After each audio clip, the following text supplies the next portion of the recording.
is in the chair, and the car has just taken over the lead. Off-road racing is like fishing.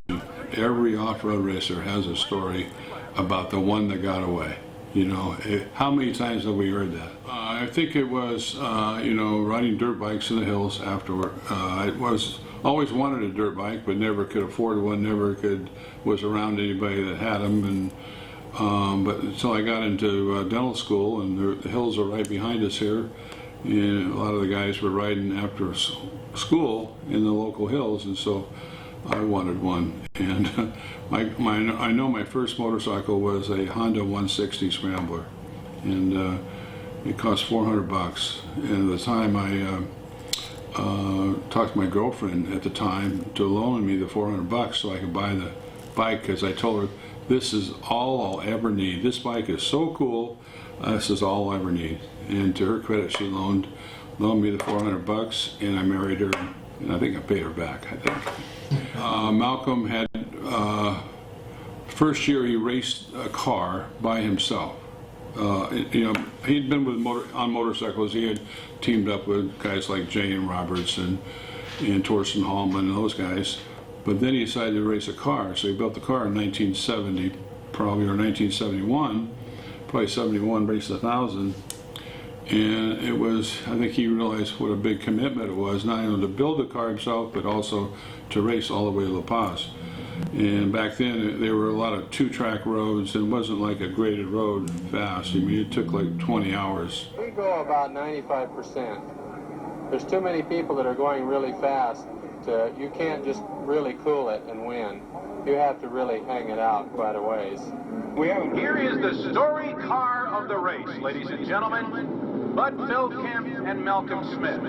After an extremely disastrous first lap, which saw Malcolm Smith... And I think he had not seen me race, but I'd raced with a guy named Mel Tyree in a Class 9 car, and in a Baja 500 that year. And so I got talking to Malcolm, and he said, well, he'd be interested in teaming up, and if I'd pay half the expenses. I don't know if he thought I was a good enough driver, but I think he liked the fact that I was going to pay half the expenses.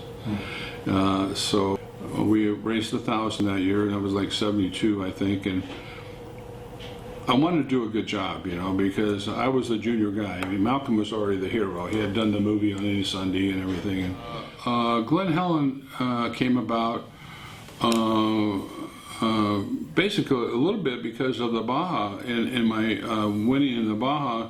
The local political officials in San Bernardino. I had a partner at the time, but that didn't last for about a year, and then there was some struggle there in the 80s until Glen Helen didn't really take off until the late 90s. But it was the early years were pretty slim, you know. In fact, Malcolm would ask me, Bud, what are you doing out there in Glen Helen with all that dirt and all those motorcycles? What are you doing out there? I mean, you're not going to make any money out there, you know. And he's kind of giving me a bad time about it.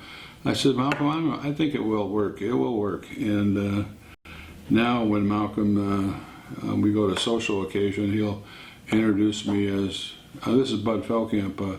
He owns Glen Helen, you know. So he's changed his tune a little bit. I think Glen Helen has really come a long ways. To see everybody using it, I want it to be a place of fun and enjoyment and adventure. You know, I think we have way too much structure in our world, and I really enjoy the fact that when I go out there, I see families, I see campfires. You know, campfires. I mean, you can have a campfire in the LA Basin with people sitting around telling stories, you know, making memories and enjoying friendships and camaraderie, and that's what it's all about. Okay, you know, the Off-Road Hall of Fame is a venue or a pinnacle of memories. And a lot of our memories in racing, people ask you, what's your favorite memory of racing? And it usually isn't about a race. It's not about a race car. It's not about a turn or somebody passing you. It's about the friendships and people that you meet and the stories you tell about people, that whether it's pre-running or whether it's you know, going camping to get ready, you know, and the family that goes. I mean, those are the really things that you remember, and those are what makes the memories, and those events generate the stories, and the stories generate the memories, and if you didn't have somebody to tell your stories to, you'd have no memories, I think. The order of finish in the Mint 400 was first Malcolm Smith and Bud Feldkamp, car 16. And Bob Rodine, car 74, hung on for 5th. Join us next week for another type of racing and see what it's like to be one of the racers.